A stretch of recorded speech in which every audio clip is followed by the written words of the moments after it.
चेतदर्पणमार्जनं भवमहदावाग्निनिर्वापनं श्रेयःकैरवचन्द्रिकावितरणं विद्यावधूजीवनम् आनन्दाम्बुधिवर्धनं प्रतिपदं पूर्णामृतसादनं सर्वात्मसपनं परं विजयते श्रीकृष्णसंकीर्तनम्।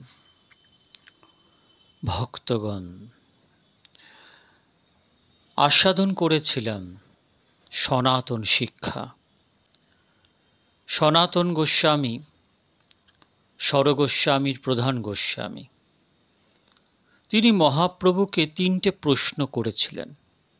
আমি কে, কেন আমার যারে তাপত্রয়, কৃপা করে বলো কেমনে মোর হিত হয়, সাধ্য সাধন তত্ত্ব পুছিতে না জানি। এবং সেই প্রশ্নের উত্তর দিতে গিয়ে উনি সনাতন গোস্বামীকে 3 তত্ত্ব আলোচনা করেছিলেন: সম্বন্ধ তত্ত্ব, অবিদেহ তত্ত্ব, প্রয়োজন তত্ত্ব। সম্বন্ধ কি না, শ্রীকৃষ্ণ ভগবানই আমাদের সব কিছু। ভগবান হচ্ছে সম্বন্ধ। আমাদের সম্বন্ধ একমাত্র ভগবানের সাথে, জগতের সাথে নয়, ভগবানের সাথে। এই যে বোধ, এটাকেই সম্বন্ধ বোধ বলে। সেই সম্বন্ধকে, এটা সম্বন্ধ হলো যে ভগবান আমার সব থেকে প্রিয়, ভগবানকে লাভ করাই আমার লক্ষ্য। ভগবান আনন্দস্বরূপ, সচ্চিদানন্দরূপায় বিশ্বৎপত্যাদি হেতবে তাপত্রয় বিনাশায় শ্রীকৃষ্ণায় বয়ম নমঃ। তিনি সচ্চিৎ আনন্দস্বরূপ। ভগবান সচ্চিদানন্দ রূপ, ঘন আনন্দ ঘন বিগ্রহ, রসো বৈশঃ।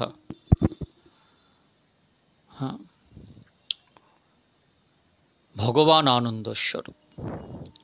সেই আনন্দ অর্থাৎ সেই দিব্য প্রেমকে প্রাপ্ত করাই আমাদের প্রয়োজন। জগতে যত জীব অবতীর্ণ হয়েছে, যত জীব আছে, 84 লক্ষ যোনি আছে জগতে, এর মধ্যে মনুষ্যই প্রধান, মনুষ্যই সর্বোৎকৃষ্ট, মনুষ্যই প্রধানতম। কারণ মনুষ্যের মধ্যে জ্ঞান আছে, বিবেক আছে, বৈরাগ্য আছে, চেতনা আছে, বুদ্ধি আছে, সব কিছু মনুষ্যের মধ্যে আছে। মনুষ্য কর্মজনী, বাদবাকি সব মনুষ্যর থেকে যারা নিম্নে আছে, যেসব পশু, তারা সব ভোগজনী, এবং মনুষ্যের থেকে ওপরে যে দেবতা, তারাও ভোগজনী। ক্ষীণে পূর্ণে মর্তলোকং বিশ্বন্তি, তারাও পূর্ণ ক্ষীণ হলে আবার মর্তলোকে আসে। তারা সরাসরি আবার মানুষ হয় না, সাধারণ আবার 84 লক্ষ যোনি অতিক্রম করে আবার মনুষ্য জন্ম ধারণ করেন। তাই তো গোস্বামী তুলসীদাস বলছেন, বহু ভাগ সে মানুষতন পাওয়া। অনেক ভাগ্য করলে তবে মনুষ্য শরীর লাভ করা যায়। সেই প্রয়োজন তত্ত্বকে প্রাপ্ত করার যে সাধন, সেটাই হচ্ছে অবিদেহ। প্রাপ্তির সাধন হচ্ছে অবিদেহ, আর প্রাপ্তির সাধন হচ্ছে ভক্তি। কর্মযোগ জ্ঞান ভক্তির মুখ চেয়ে বসে আছে। কারণ কর্মযোগ, জ্ঞানযোগ, ভক্তি, জ্ঞানযোগ, কর্মযোগ, জ্ঞানযোগ, রাজযোগ, এইসব হচ্ছে ভক্তি মুখ নিরীক্ষক।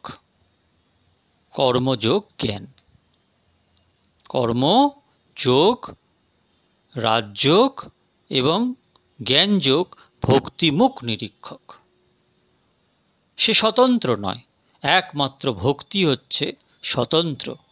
ভক্তির সাথে জ্ঞান যুক্ত হোক, ভক্তির সাথে কর্মযুক্ত হোক, ভক্তি তো যোগ যুক্ত।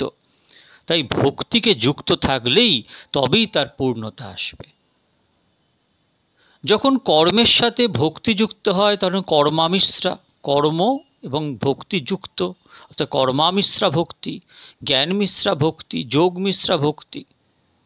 আর একটা আছে বিশুদ্ধ ভক্তি, যেখানে কর্মের ছোঁয়া নেই, জ্ঞানের ছোঁয়া নেই, যোগের ছোঁয়া নেই, কোনো কিছুর ছোঁয়া নেই, একদম বিশুদ্ধ প্রেম, সেই স্তরে উত্তীর্ণ হওয়া অত সহজ নয়, সেই থাকে পৌঁছানো অত সহজ নয়।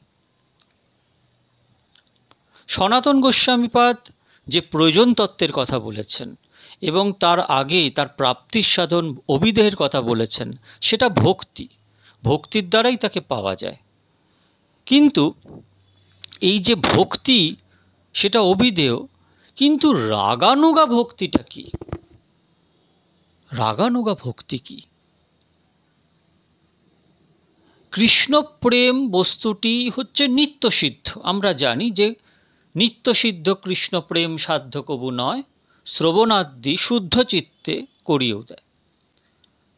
কৃষ্ণ প্রেম বস্তুটি হচ্ছে নিত্যসিদ্ধ। শ্রবণ কীর্তন আদির দ্বারা, অর্থাৎ শ্রবণ ও কীর্তন দাস্যে চিত্ত শুদ্ধ হলে প্রেমের উদয় হয়। ওই যে বললাম, পরম বিজয়তে চেত দর্পণ মার্জনম ভব মহাদাবাগ্নি নির্বাপনম শ্রেয়কৈরব চন্দ্রিকা বিতরণম বিদ্যাবধূ জীবনম আনন্দম্বুধির্বর্ধনম প্রতিপদম পূর্ণামৃতসাদনম সর্বাত্মসপনম পরম বিজয়তে শ্রীকৃষ্ণ সংকীর্তনম। তাই শ্রবণ ও কীর্তন দ্বারা চিত্তশুদ্ধি হয়, চেত দর্পণ মার্জনম। তারপরে বলছে পরম বিজয়তে শ্রীকৃষ্ণ সংকীর্তনম। চিত্তরূপ দর্পণকে মার্জন করা শ্রীকৃষ্ণ সংকীর্তনের থেকে বড় উপায় আর নেই। তাই শ্রীমদ্ ভাগবতে সর্বশেষ শ্লোকে লেখা আছে, নাম সংকীর্তনম যস্য সর্বপাপ প্রণাশনম প্রণাম দুঃখ সমন্তম নমামি হরিম পদম। এই শ্রবণ কীর্তন যে ভক্তির অঙ্গ, যা দ্বারা চিত্ত শুদ্ধ হলে নিত্যসিদ্ধ প্রেমের উদয় হয়, তার নাম হচ্ছে সাধন ভক্তি।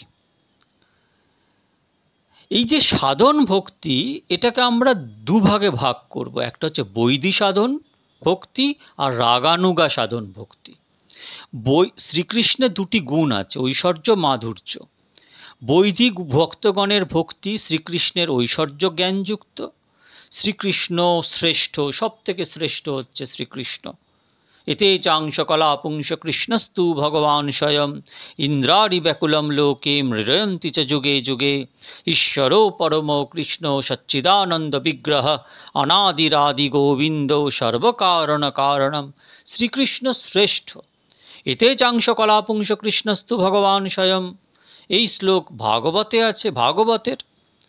আর ঈশ্বরও পরম কৃষ্ণ সচ্চিদানন্দ বিগ্রহ অনাদিরাদি গোবিন্দ সর্বকারণ কারণম, ব্রহ্মসংহিতার পঞ্চম অধ্যায়ের প্রথম শ্লোক। এখানে বলা আছে যে শ্রীকৃষ্ণ শ্রেষ্ঠ।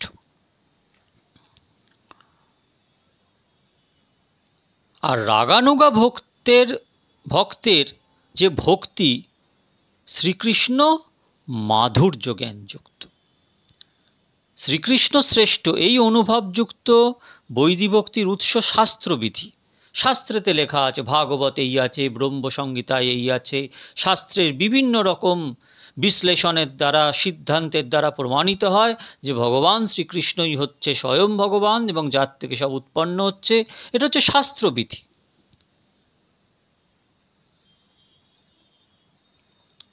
আর রাগানুগা ভক্তির উৎস হচ্ছে অনুরাগ। বস্তুত রাগানুগা ভক্তি রাগাত্মিকা ভক্তির অনুগত। অনুগত মানে রাগাত্মিকা ভক্তির আনুগত্যে রাগানুগা ভক্তি। এই জন্য রাগানুগা বুঝতে হলে আগে বুঝতে হবে যে রাগাত্মিকা ভক্তিটি বলতে কি বোঝায়। রাগ বা অনুরাগ হচ্ছে আত্মা যে ভক্তির, তা রাগাত্মিকা।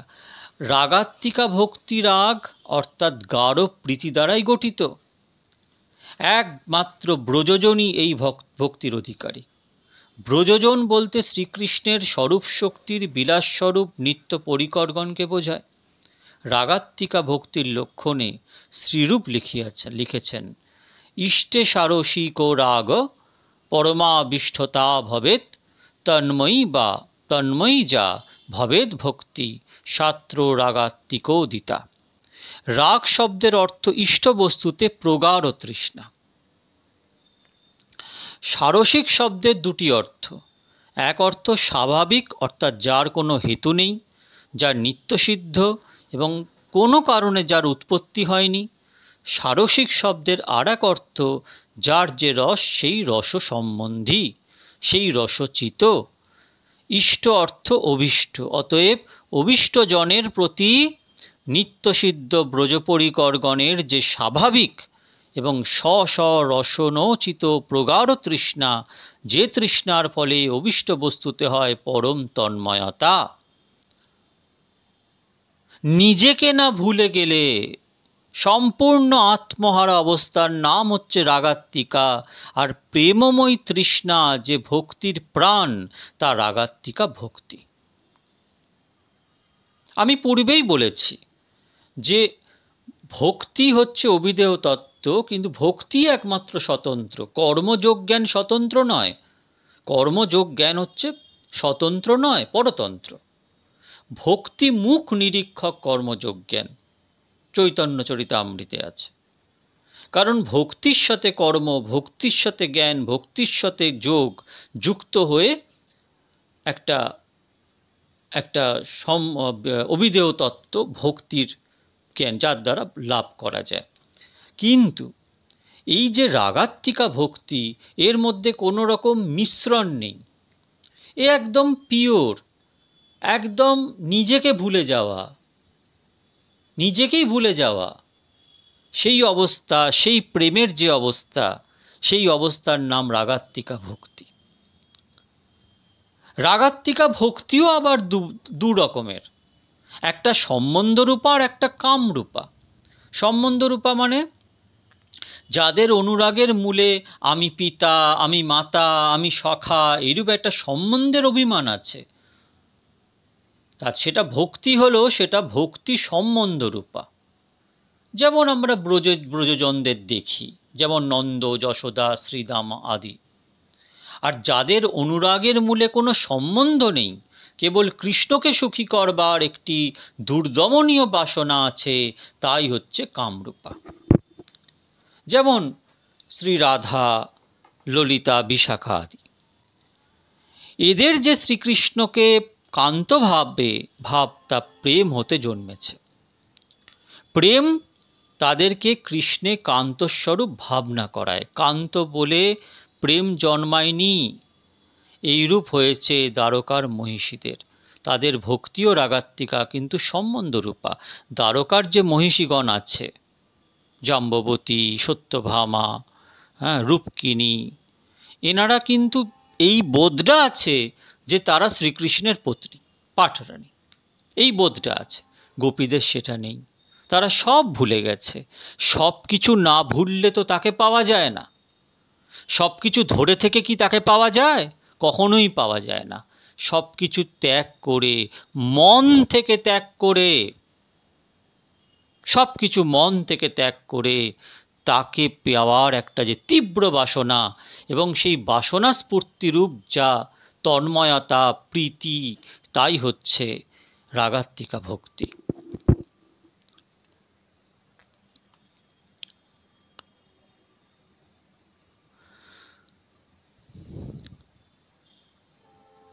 শ্রীকৃষ্ণে যে কান্ত ভাব, তা প্রেম হতে জন্মেছে। প্রেম তাদেরকে কৃষ্ণে কান্তস্বরূপ ভাবনা করায়। কান্ত বলেই প্রেম জন্মায়নি, এইরূপ হয়েছে দ্বারকার মহিষীদের। তাদের ভক্তিও রাগাত্মিকা, কিন্তু সম্বন্ধরূপা। ব্রজগোপীর মতো অহৈতুকী কামরূপ নয়। সম্বন্ধরূপা ভক্তি কোনো সময় সম্বন্ধ জ্ঞানকে ভুলতে পারে না। আর কামরূপা ভক্তির অনেক সময় সম্বন্ধ জ্ঞান থাকে না, কান্ত কান্তা ভাবও ডুবে যায়। ন সৌ রমণ না হাম রমণী, শ্রী রাধার মুখের এই রূপোক্তি, এই ভাবেরই পরাকাষ্ঠা হচ্ছে। আমি তুলে ধরব নদিয়া নাগর নদিয়া নাগরী ভাব, এই নিয়েও আমি বিশদ আলোচনা করব আপনাদের সাথে, যদি এটা আলোচ্য বিষয় নয়। কেন আলোচ্য বিষয় নয়? কারণ ব্রজ গোপীদের কথা আমরা ভাগবতে জানি, কিন্তু নদিয়ার নাগরী যে ভাব, তা শ্রীমদ্ ভাগবতেও আমরা দেখি না, চৈতন্য ভাগবতে আমরা দেখি না, চৈতন্য চরিতামৃতেও দেখি না, চৈতন্য মঙ্গলেও দেখি না, স্পষ্টরূপে দেখি না, ইঙ্গিত পাই মাত্র মহাজনদের বিভিন্ন পদের দ্বারা আমরা ইঙ্গিত পাই। আমরা ইঙ্গিত পাই নরহরির পদের দ্বারা, নরহরির আচরণের দ্বারা ইঙ্গিত পাই। আমরা ইঙ্গিত পাই অদ্বৈতের তার কবিতার দ্বারা, তার আচরণের দ্বারা, তার যে স্তোত্রের দ্বারা। আমরা ইঙ্গিত পাই বিভিন্ন মহাপুরুষ যত এসছেন, রসিকজন যারা এসছেন, তাদের পদাবলীর দ্বারা। আমরা ইঙ্গিত পাই অমেয় নিমাই চরিতের সৃষ্টিকর্তা মহাত্মা শিশির কুমার ঘোষের জীবনীর দ্বারা, এবং আমাদের নবদ্বীপের সিদ্ধ চৈতন্য দাস বাবাজির জীবন্ত পূর্ণ নদিয়া নাগরী ভাবেই ছিলেন।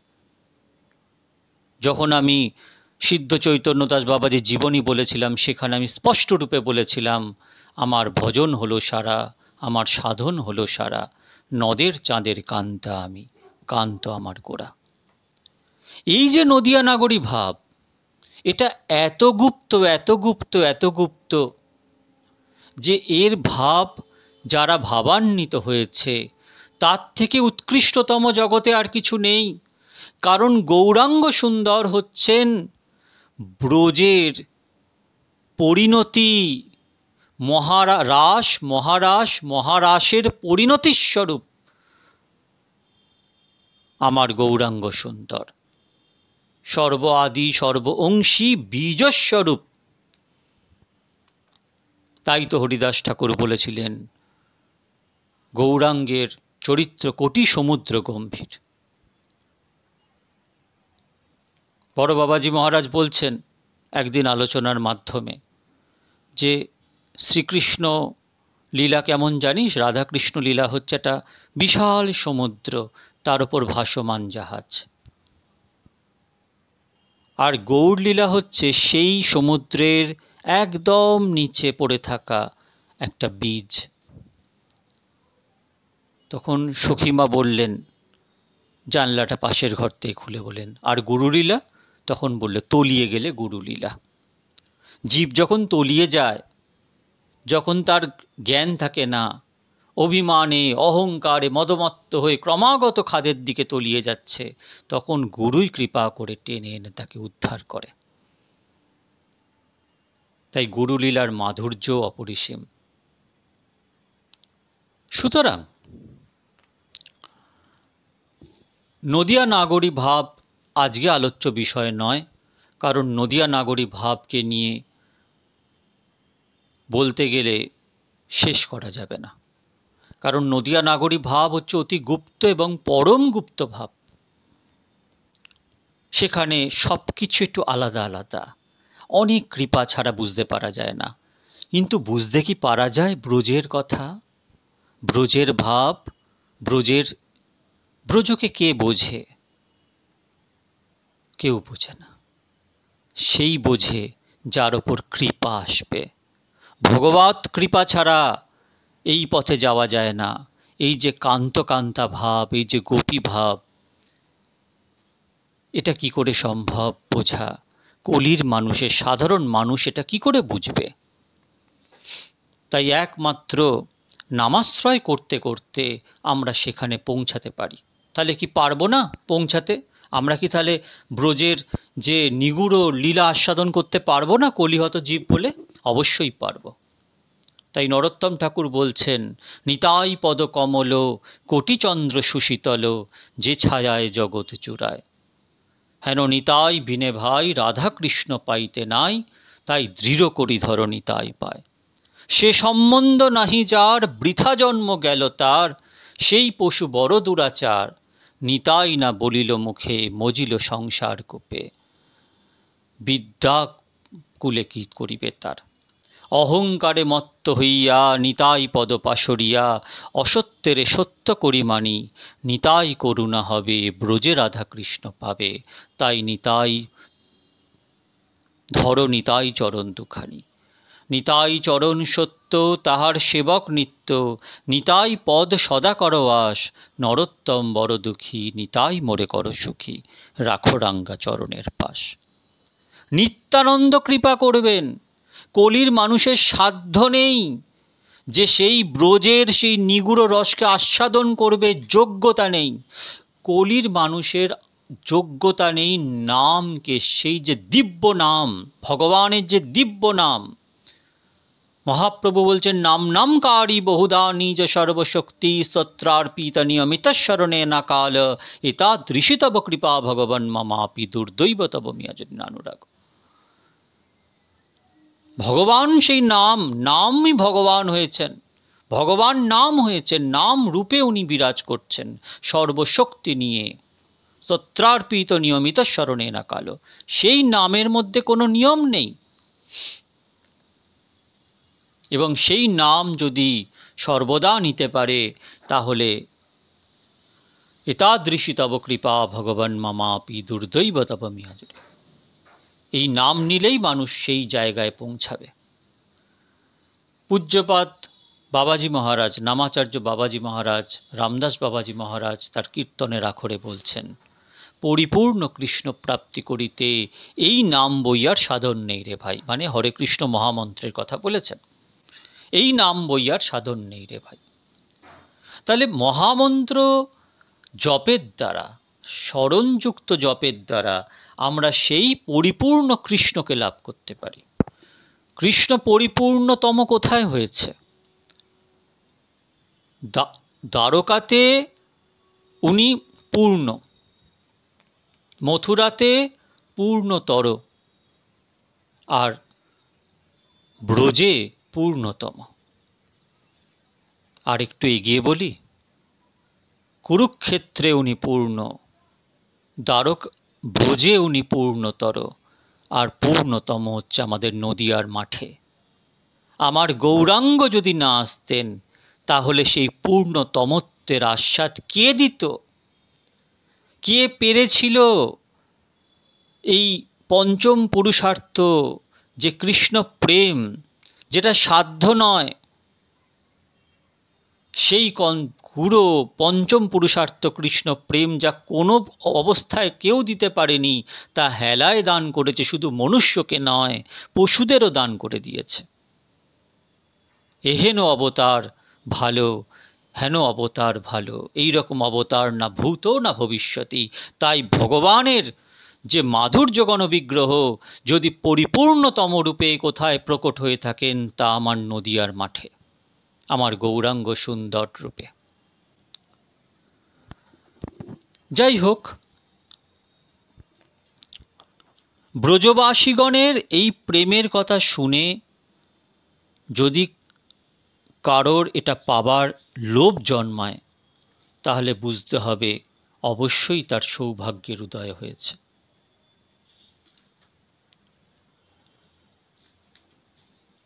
রাগময় ভক্তির হয় রাগাত্মিকা নাম, তা শুনি লুব্ধ হয় কোনো ভাগ্যবান। তাদের কথা শুনলেই যে লোভ জাগে তা নয়, কৃষ্ণ ভক্ত কৃপা লাভে যে ব্যক্তি ভাগ্যবান হন, তারই ওরূপ লোভ জাগে। এই লোভবশত যিনি এইরূপ প্রেম ও তৃষ্ণাময়ী সেবা লাভের জন্য ব্রজবাসীগণের ভাবের আনুগত্য স্বীকার করেন, তার ভক্তি রাগানুগা ভক্তি। কথাতেই আছে রাগ অনুগা, অর্থাৎ রাগানুগা। যেভাবে যার প্রাণ লুব্ধ হয়, সে সেভাবেই আনুগত্য করে। শুধু লোভ জন্মালো এতেই হয় না, আনুগত্য থাকতে হবে। শ্রী রাসলীলার কথা শুনে লক্ষ্মীদেবীও লোভ জন্মেছিল, পেয়েছিল, পায়নি। কারণ ব্রজবাসীগণের আনুগত্য স্বীকার করে ভজন করেনি, তাই লক্ষ্মী দেবী পায়নি। লোভে ব্রজবাসী ভাবে করে অনুগতি, শাস্ত্রযুক্তি নাহি মানে রাগানুরাগ প্রকৃতি। শাস্ত্রযুক্তি মানে না, অর্থাৎ শাস্ত্রযুক্তির অপেক্ষা করে না। ব্রজবাসীর গণের ভাব পেতে যখন লোভটি জন্মে তখন আর শাস্ত্রযুক্তির অপেক্ষা করে না। লোভটি জন্মাবার জন্য শাস্ত্রের শ্লোক বা বিধিনিষেধের প্রয়োজন হয় না। শাস্ত্র যুক্তির মধ্যে থাকে একটা কর্তব্যের বোধ, ইতিকর্তব্যতা। লোভের মধ্যে থাকে একটা হৃদয়ের আবেগ। বৈদিভক্তির মূলে বিধি, বুদ্ধি, বিচার, আর রাগানুগা ভক্তির মূল হচ্ছে প্রীতি, প্রাণের টান, আবেগ। সিদ্ধ চৈতন্যদাস বাবাজি রাধাকুণ্ডে গলা অবধি জলে নিমগ্ন হয়ে হাত তুলে প্রার্থনা করছেন, আমি গৌর নাগরী হব, আমি গৌর নাগরী হব। সেখানে সবাই জিজ্ঞেস করেছেন, বাবা আপনি কি বলছেন? বলছে, তোমরা যেরাম যেরাম তোমরা সাধনা করো করো, হ্যাঁ, আমার এটাই ভজন, আমি গৌর নাগরী হব। তাই রাগানুগা ভক্তির মূল হচ্ছে প্রীতি, প্রাণের টান। শাস্ত্র মানে না মানে অশাস্ত্রীয়, এরূপ তো বলা হয়নি। চলার পথে বিধি ও রাগ উভয়ই হচ্ছে শাস্ত্র অনুগত, কেবল কার্যের প্রেরণার উৎস মূলে পার্থক্য। এক ব্যক্তির দুই পত্নী ছিল। পতি প্রবাসে থাকাকালে প্রথমা পত্নী প্রাণের টানে পতি বিরহে প্রসাধন ত্যাগ করল। দ্বিতীয়া যিনি, সে কিছুদিন প্রসাধন করল, পরে প্রথমার মুখে শুনল এরূপ করা শাস্ত্রসম্মত নয়, লোকাচার সম্মত নয়। এটা জেনে দ্বিতীয়া সে প্রসাধন ত্যাগ করে দিল। এখানে উভয় পত্নীর বাইরের আচরণ একই প্রকার। প্রথমার কারণে প্রাণের প্রীতি, দ্বিতীয়ার কারণে শাস্ত্রীয় লৌকিক নীতি।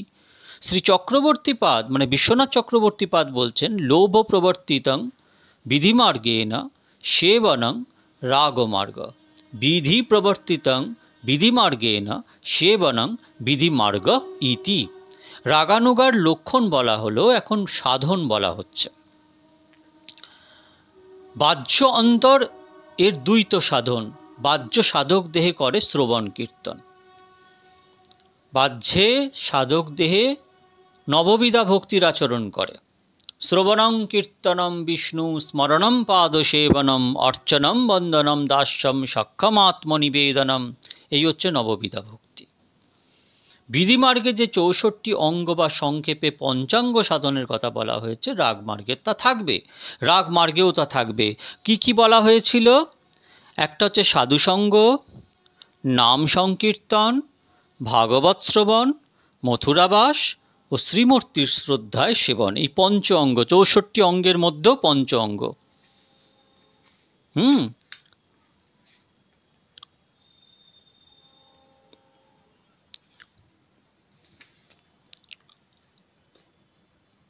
তাই যারা রাগানুগা ভক্তি করে, কান্তাকান্ত ভাবে আছে, তারাও শ্রবণ কীর্তন করবে বহিরঙ্গে এবং অন্তরঙ্গে রস আস্বাদন করবে।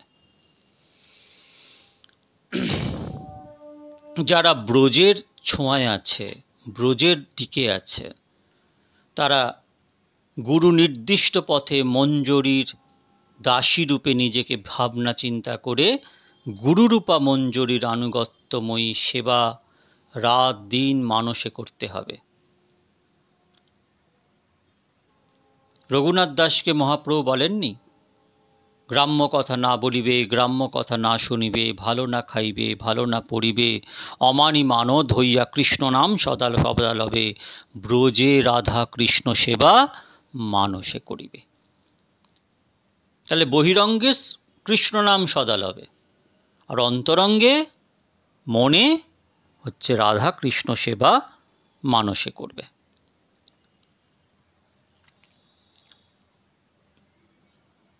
সাধনে যা অভীষ্ট ভাব, সখ্য বাৎসল্য, সেই ভাবের কৃষ্ণপ্রেষ্ঠ অর্থাৎ কৃষ্ণের সর্বাধিক প্রিয়তম, যেমন সখ্যে মধুমঙ্গল, বাৎসল্যে যশোদা, তাদের আনুগত্য স্বীকার করে লীলা স্মরণ করা, আর কিছু না। নিজাভীষ্ট কৃষ্ণপ্রেষ্ঠ পাছেত লাগিয়া নিরন্তর সেবা করে অন্তর্মনা হইয়া। অন্তর্মনা হয়ে লীলা স্মরণ করতে হবে। বাইরের হতে মন তুলে নিয়ে নিজেকে লীলা স্মরণে লাগাতে হবে। এইভাবে রাগানুগা ভক্তি মার্গে সেবা করলে শ্রীকৃষ্ণ পাদপদ্মে প্রীতি জন্মাবে। প্রীতির অঙ্কুর হতে শ্রীকৃষ্ণের রতি বা ভাবের উদয় হবে। রতি হতে কৃষ্ণ প্রেম জন্মাবে। কৃষ্ণ প্রেম যে জন্মাবে, এই কৃষ্ণ এই প্রেমের বশীভূত হয়ে যাবে।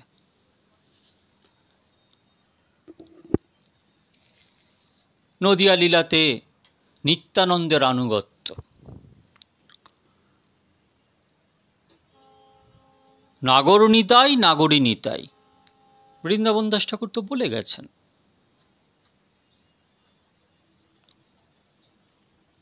নাগরীদের মধ্যে একমাত্র নদিয়াতে নাগর হচ্ছেন গৌর সুন্দর, আর সব নাগরী। এই নিয়ে পরে আলোচনা করব। এটা একটা অনেক আলাদা ব্যাপার, এর জন্য অনেক সময় চাই। আলাদা দিনে আলাদাভাবে আপনাদের সাথে আস্বাদন করব। তো আজকে সনাতন গোস্বামী পাদ যে মহাপ্রভুকে প্রশ্ন করেছিলেন, তার উত্তরে যে অবিদেয় ভক্তি রাগানুগা, অবিদেয় ভক্তি কিন্তু রাগানুগা, এই বিষয়টা নিয়ে আলোচনা করার ছিল। এর পরের দিন আমি আস্বাদন করব যে সম্বন্ধ বিচারে মাধুর্য কী করে হয়, সম্বন্ধ বিচারে আমরা মাধুর্য কী করে আনব, এই বিষয়টা নিয়ে আলোচনা করব। আপনারা ভালো থাকবেন, বারবার শ্রবণ করবেন, শ্রবণ কীর্তন দাস্যে থাকবেন, নিজেকে হরিনামে নিযুক্ত রাখবেন। এটুকু করলেই জীব উদ্ধার, আপনারা উদ্ধার হয়ে যাবেন, আপনাদের আনন্দ লাভ হবে। ভজ নিতাই গৌর রাধে শ্যাম, জপ হরে কৃষ্ণ হরে রাম।